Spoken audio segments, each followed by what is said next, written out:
Bonjour, merci, merci de m'accueillir.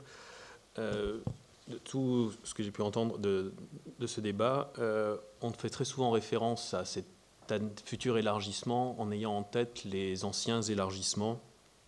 La première chose à bien prendre en compte, c'est que tout bêtement, on est en 2017 et le prochain élargissement aura lieu quelque part après 2020, donc on ne peut pas le prendre en calque ou en modèle de ce qui s'était fait dans les négociations euphoriques de l'après-chute du mur pour arriver au grand élargissement de 2004. Les temps ont beaucoup changé, l'Union européenne a changé, les partenaires autour de l'Union européenne ont changé, les influences dans les Balkans ont changé, et les opinions publiques en Europe occidentale ont changé, et les opinions publiques en Europe orientale aussi ont changé.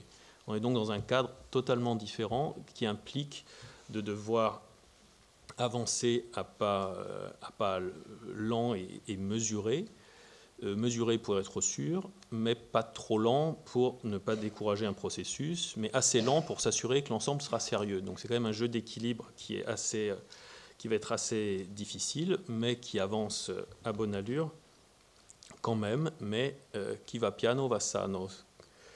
La France défend quand même une conception exigeante de l'élargissement, et c'est surtout la conditionnalité du processus qui doit être rappelée. On a bien sûr les exigences habituelles sur l'état de droit, la lutte contre la corruption, le crime organisé, et on a parfois quasiment ça pourrait être des reproches ou les remarques faites par certains pays des Balkans qui nous disent mais dans les élargissements précédents, ce n'était pas le cas. Mais justement, on voit que parfois ça a pu poser problème. Donc c'est peut-être aussi la leçon tirée du passé qui fait qu'aujourd'hui l'élargissement semble plus difficile. On est bien conscient de voir dans beaucoup de pays des Balkans une sorte de découragement qui s'exprimerait presque d'une forme, à l'époque c'était plus facile, si seulement on avait pu entrer il y a 15 ans ça aurait été fait, mais maintenant on nous pose tellement de conditions, maintenant c'est plus dur qu'avant.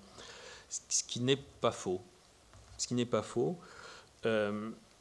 Pourtant, donc, le dialogue avec les Balkans s'intensifie. On aura au premier semestre 2018 la présidence bulgare de l'Union européenne qui devrait accentuer la dynamique en faveur de l'élargissement, puisque l'élargissement reste une priorité, bien sûr, pour la France, et elle l'a rappelé dans l'ensemble de ses contacts européens. J'étais avec la ministre chargée des Affaires européennes au Forum de Bled en Slovénie, et dans tous ces entretiens avec les ministres ou le Premier ministre de la zone, c'était très clair. La perspective européenne des Balkans, ce n'est pas une perspective, c'est un chemin sur lequel on avance déjà. On a d'un côté, on ne doit pas avoir seulement d'un côté l'impression d'avoir un maître d'école à Bruxelles qui donne des leçons, et de l'autre côté des élèves, 6 élèves qui sont plus ou moins sérieux, on sait qui porte le bonnet d'âne, on sait qui est le bon élève. On n'a pas seulement ce jeu, on doit aussi avoir un jeu entre les élèves, entre eux. Et c'est là toute l'importance du processus de Berlin. On a eu donc à Trieste ce 4e sommet, qui a inscrit comme dans ses conclusions la nécessité d'avoir plus de développement, de contacts, de projets dans les domaines de sécurité ou dans l'économie entre les pays des Balkans. C'est ce double objectif à la fois de stabilisation de la région et de réforme crédible qui doit être appuyé. Ça doit être aussi très pratique. Les projets économiques, par exemple, dans les pays des Balkans sont capitaux. Cette idée d'avoir un marché plus ouvert.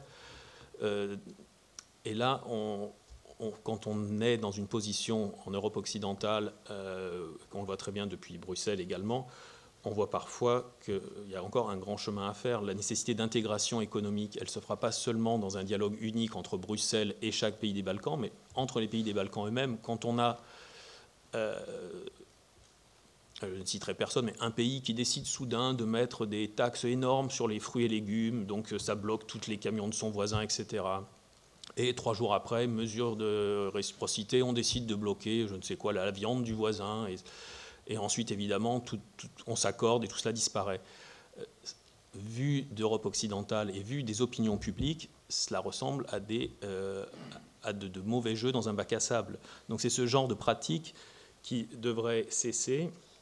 Et c'est tout l'intérêt de redynamiser les projets économiques et tout ce qui peut favoriser l'intégration économique dans les Balkans. Donc les grands projets d'infrastructure, bien sûr, qui ont été annoncés à Trieste avec un financement européen, et la création de cet espace économique régional. Il faut retrouver cette fluidité économique régionale qui se fait grâce à des investissements européens. Ces projets économiques peuvent permettre, bien sûr, un développement et transformation des esprits. Le travail sur la jeunesse, ces programmes d'échange de fonctionnaires des pays des Balkans, les échanges de jeunes entre les Balkans sur le modèle franco-allemand doivent aussi être encouragés. On parle très souvent du poids du moteur franco-allemand, de son influence. Ce moteur franco-allemand, il a pu fonctionner et il a pu entraîner les autres qu'ils suivent plus ou moins vite, selon leur choix. Il a pu fonctionner parce que les opinions publiques y ont adhéré. Et on espère, on connaît la nécessité de s'appuyer sur les opinions publiques. Quand on pense que le traité de l'Élysée, c'était en 1963, c'était 18 ans après la fin de la Première Guerre mondiale. Et on avait cette volonté de réconciliation entre la France et l'Allemagne et d'avancer ensemble vers un futur commun. La fin des guerres en Yougoslavie, enfin la fin pour la Bosnie, c'était 1995, le Kosovo plus tard. Mais on a déjà dépassé ce stade et les opinions publiques n'ont pas l'air aussi mûres que pouvaient l'être les opinions publiques en France ou en Allemagne avec la même durée après le conflit. Donc là, on a aussi un travail important qui doit être fait sur la jeunesse, sur les opinions publiques, et c'est aussi la responsabilité des politiques locales, et ce n'est pas seulement de l'influence extérieure ou les bons conseils de Bruxelles qui pourront le faire. Il y a aussi des sociétés qu'on peut aider, qu'on peut soutenir, mais qui doivent se prendre en main différemment. On a donc, si on revient à une échelle un peu plus politique, un élargissement qui aura lieu, c'est sûr, avec une conditionnalité qui est assez marquée, puisqu'on n'aura plus à l'avenir de paquets d'élargissement comme on a pu avoir en 2004 avec 10 États d'un coup. On a très clairement maintenant une négociation avec chaque État qui avance selon ses mérites. Dans le discours de l'Union du président Juncker, donc le 13 septembre 2017, sa stratégie a été très claire pour une adhésion réussie de la Serbie et du Monténégro en tant que premier pays candidat, et il citait l'horizon 2025. Donc il est très clair que là, on a vraiment 2 États qui avancent plus rapidement. Et c'était, il y a une quinzaine de jours, le commissaire à l'élargissement, Johannes Hahn, était à Belgrade. Il a évoqué une ouverture de l'ensemble des chapitres restants avec la Serbie d'ici 12 à 18 mois. On est donc à l'automne 2017. Donc on peut espérer, si la Serbie remplit l'ensemble des obligations, que d'ici la fin de 2018, l'ensemble des chapitres seront ouverts. Donc là, on est vraiment dans une perspective qui s'accélère. Ce qui n'est pas le cas pour les autres États, puisqu'on a certains États qui sont encore très loin d'arriver au statut de candidat, mais le dialogue avec eux se poursuit et la perspective doit rester. C'est justement parce que certains avancent que cela peut servir de modèle pour les autres, avec bien sûr la nécessité de régler les enfantillages hérités du passé, enfin les questions frontalières, les questions des petites guéguerres économiques, de transit.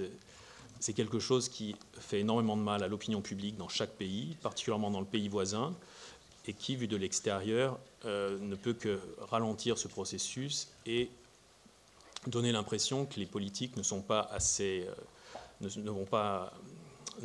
de l'avant